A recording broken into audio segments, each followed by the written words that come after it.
All right, that was then retired Disney CEO and my former boss at ABC News, Bob Iger, speaking to journalist Kara Swisher in September.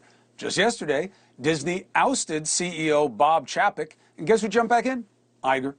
Who better to tell us what's going on in the Magic Kingdom than Kara Swisher herself? Thank you so much for joining us in this very busy holiday week. I'll keep it quick, I promise. All right, okay, good. Kara, I'm unsophisticated, so the inner workings of why he's there and what it means. Are the parks going to get better? Are they going to get more affordable? Is this going to be better for families? Is that any part of the mix? Maybe. No, I don't think that's what they're thinking about. I think they're really worried about the losses from streaming, which was one of the issues, I think the final nail in the coffin of Bob Chapek, who I like to call Bob 2. And they figured that Bob 1 can come in and deal with it. They've got activists on the tail of Disney right now. There's several activists who are concerned and think things should be spun off. People are worried about the profitability. There's debt. And so they didn't feel that Bob Chapek, who had a bunch of mistakes, like being mean to Charlotte Johansson, saying bad things about annual park goers, have it being a little too jocular on an earnings call that was pretty bad, things like that. And of course, he angered a lot of content employees who love Bob Iger. And so I think they just felt like they needed to do something drastic pretty quickly because this guy wasn't going to turn things around. I'm aging out of the park game, but my friends who go, they say it's not what it used to be.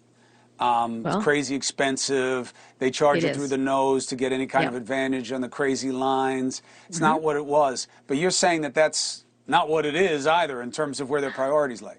Well, the parks are really important, and they've been doing really well post-pandemic. Of course, they got badly hit during the pandemic, and now the visits are up quite substantively. Yeah, they're very expensive, and I think one of the things that Bob Iger is very good at doing is figuring out how to fix problems like that and make customers happy. He's got three constituencies. One is the customers of things like the parks and various movies and things that you watch. He's got shareholders, including activist shareholders, and he's got the employees of Disney. And so he's got to sort of balance all three of them. But in terms of costs, I think it's still going to be very expensive. I agree. It's super. He made me go to one of the Disney parks once and then on a Disney cruise in order to come and interview him, which was torture for me. I always said Disney was the unhappiest place on earth for Kara Swisher. But it was beautifully run and endless soft serve ice cream. That's always a pleasure for me. But he's got to really get the operations going again, getting employees back to where they are, and especially the content employees who are critical to the future of Disney. So let me say this. I appreciate your spot-on analysis, as expected, and I want you to know you're one of the people I'm thankful for. I definitely say this to a lot of people, but not the way I'm saying it to you.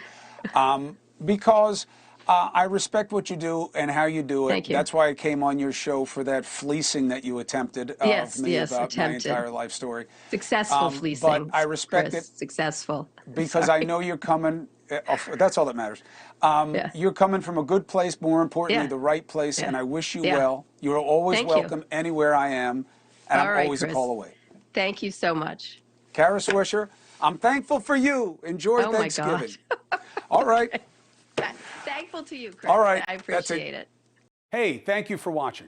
Please go to newsnationnow.com, newsnationnow.com, and you can find NewsNation on your television provider. And don't forget to click the red subscribe button down below. Then you will get more of NewsNation's fact-driven coverage.